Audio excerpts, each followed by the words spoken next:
Right, we're at home. I'm going to do a really simple dessert. One I quite often do for dinner party style things or whatever. Classic panna cotta. In the absence of vanilla bean today, I've got vanilla essence unfortunately, but it'll do. Little technique I'll show you at some point about chilling the cream down so that the gelatin starts to set and suspends the seeds, so you don't get that thin layer of seeds at the top of the panna cotta, which is just a nightmare. So it's going to be some great pink rhubarb at the moment, stunning stuff. This time of year, one of my favourite ingredients. So really simple, classic. You've got the acidity of the rhubarb, tiny bit of ginger with it, and the panna cotta, the creamy panna cotta.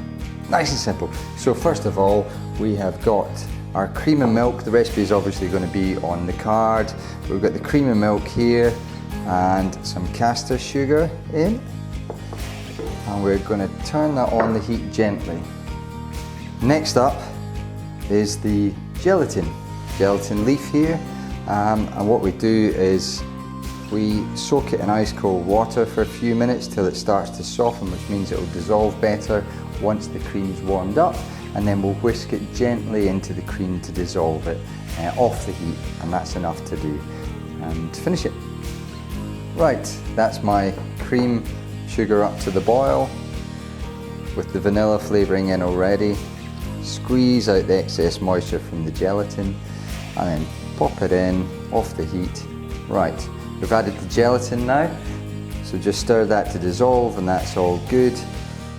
And then we're going to strain it into a jug.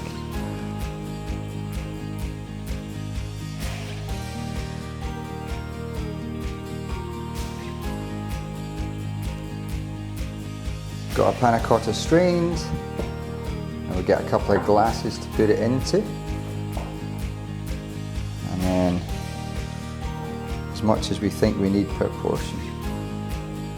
And then what we're going to do is put these into the fridge to set.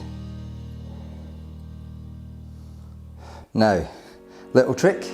If you see too many air bubbles on the top of your panna cotta, we're going to cover these. If you see too many air bubbles on the top of the panna cotta, what you can do is just use a light blowtorch and that will just pop those bubbles. And that's that part of it ready.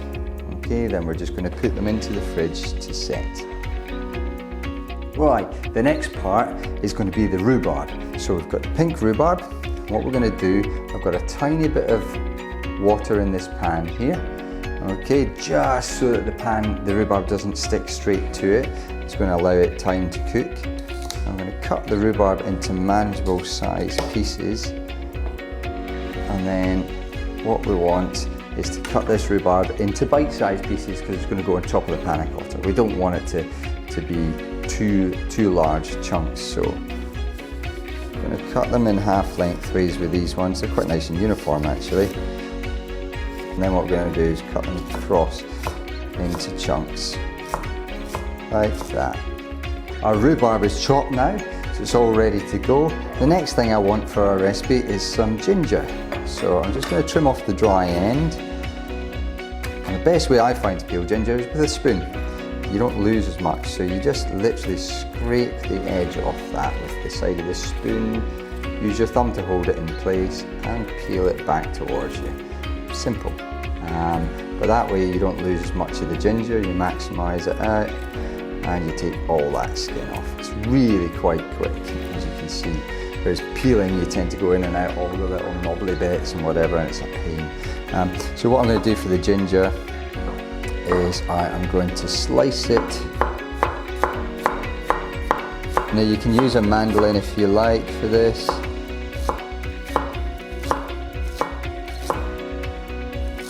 Thin slices, and then I'm going to layer them up behind each other like this in a row, so that way so you can see what I'm doing. Right, overlapping them, and that keeps the height down a little bit, makes it much easier to cut. And what I can do with this is just cut along as we go along. So I'm going to cut it into a fine julienne strip. Keep your fingers out the way as you do it. Make sure you're kind of keeping control. Don't want to cut the tips of your fingers off. So this means you won't get huge chunks of ginger in your rhubarb mix. Rhubarb and ginger, classic obviously. And then turn them slightly to the side again, and we're going to repeat that process so that they're now in a little fine brunoise dice. Okay.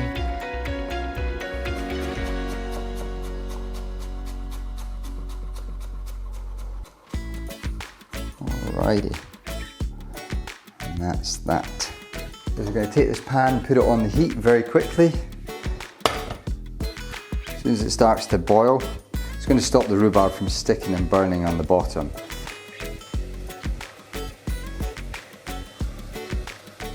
Now that it's boiling, I'm going to put in my rhubarb. Okay. I'm going to add the sugar.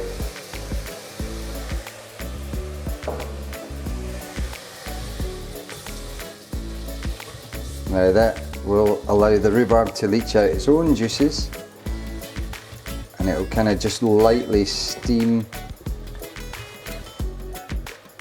in that liquid in its own juices with the sugar.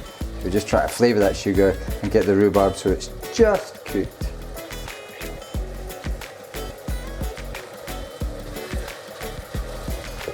And I'll turn the temperature down because I don't want it to go to complete mush. I want it to poach gently in it, because that liquid's going to be good. It's going to be so useful. Right, now that it's going, at that point I'm going to add in our diced ginger. So that flavour gets round.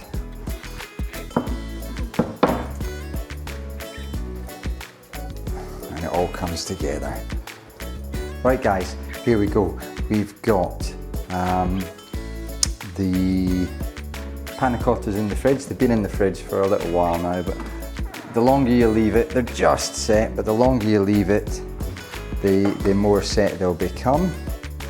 Okay doke, so just take them out. And just a little bit of a play to show you what you can do. We needed really to set a little bit longer, but what we did was place this one on its side so that it sets at an angle and you get this little sort of ridge of it. And then we've got our rhubarb compote. It's so simple, rhubarb and ginger. So then we're just going to put the rhubarb compote on top with some of its juices,